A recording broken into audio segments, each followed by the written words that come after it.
Mike Flannery, the agent of the Interurban Express Company, leaned over the desk in the company's office in Westcote and shook his fist. Mr. Morehouse, angry and red, stood on the other side of the desk, shaking with fury. The argument had been long and hot. At last, Mr. Morehouse had become speechless. The cause of the trouble lay on the desk between the two men. It was a box with 2 guinea pigs inside. "Do as you like, then," shouted Flannery. "Pay for them and take them, or don't pay for them and leave them here. Rules are rules, Mr. Morehouse, and Mike Flannery is not going to break them." "But you stupid idiot!" shouted Mr. Morehouse, madly shaking a thin book beneath the agent's nose.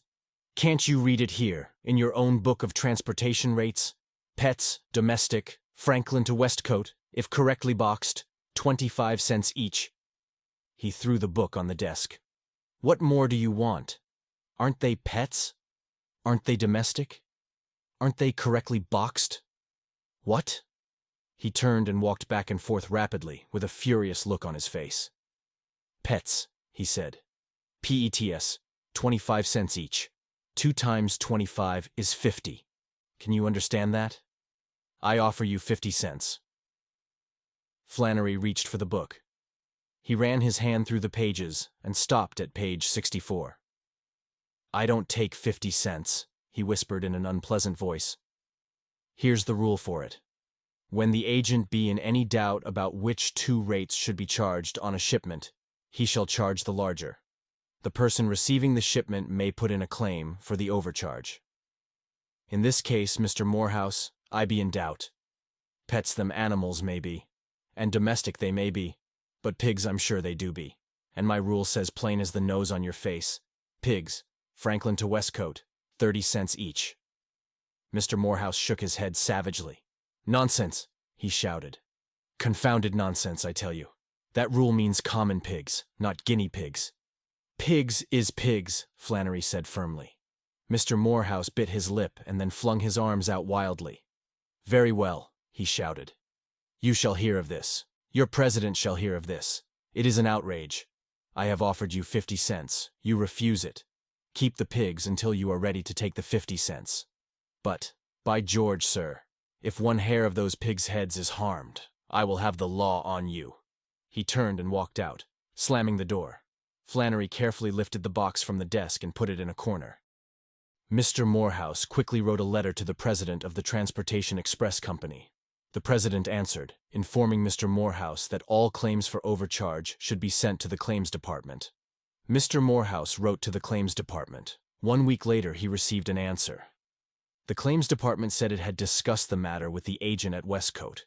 The agent said Mr. Morehouse had refused to accept the 2 guinea pigs shipped to him.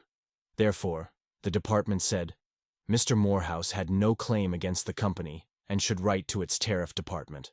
Mr. Morehouse wrote to the tariff department. He stated his case clearly. The head of the tariff department read, Mr. Morehouse's letter. Guinea pigs, he said. Probably starved to death by this time. He wrote to the agent asking why the shipment was held up. He also wanted to know if the guinea pigs were still in good health. Before answering, Agent Flannery wanted to make sure his report was up to date. So he went to the back of the office and looked into the cage. Good Lord, there were now 8 of them, all well and eating like hippopotamuses. He went back to the office and explained to the head of the tariff department what the rules said about pigs. And as for the condition of the guinea pigs, said Flannery, they were all well. But there were 8 of them now, all good eaters. The head of the tariff department laughed when he read Flannery's letter. He read it again and became serious. By George, he said, Flannery is right. Pigs is pigs. I'll have to get something official on this. He spoke to the president of the company. The president treated the matter lightly. What is the rate on pigs and on pets? He asked. Pigs 30 cents, pets 25, the head of the tariff department answered. Then, of course, guinea pigs are pigs, the president said. Yes, the head of the tariff department agreed. I look at it that way too. A thing that can come under 2 rates is naturally to be charged at the higher one. But are guinea pigs pigs? Aren't they rabbits? Come to think of it, the president said, I believe they are more like rabbits, sort of halfway between pig and rabbit. I think the question is this. Are guinea pigs of the domestic pig family? I'll ask Professor Gordon. He is an expert about such things. The president wrote to Professor Gordon. He is an expert about such things. The president wrote to Professor Gordon. Unfortunately, the professor was in South America collecting zoological samples. His wife forwarded the letter to him. The professor was in the high Andes Mountains. The letter took many months to reach him. In time, the president forgot the guinea pigs. The head of the tariff department forgot them. Mr. Morehouse forgot them. But Agent Flannery did not. The guinea pigs had increased to 32. He asked the head of the tariff department what he should do with them. Don't sell the pigs, Agent Flannery was told. They are not your property. Take care of them until the case is settled. The guinea pigs needed more room. Flannery made a large and airy room for them in the back of his office. Some months later, he discovered he now had 160 of them. He was going out of his mind. Not long after this, the president of the express company heard from Professor Gordon. It was a long and scholarly letter. It pointed out that the guinea pig was the Cavia aparoia, while the common pig was the genus Sus of the family Suidae. The president then told the head of the tariff department that guinea pigs are not pigs and must be charged only 25 cents as domestic pets. The tariff department informed Agent Flannery that he should take the 160 guinea pigs to Mr. Morehouse and collect 25 cents for each of them. Agent Flannery wired back. I've got 800 now. Shall I collect for 800 or what?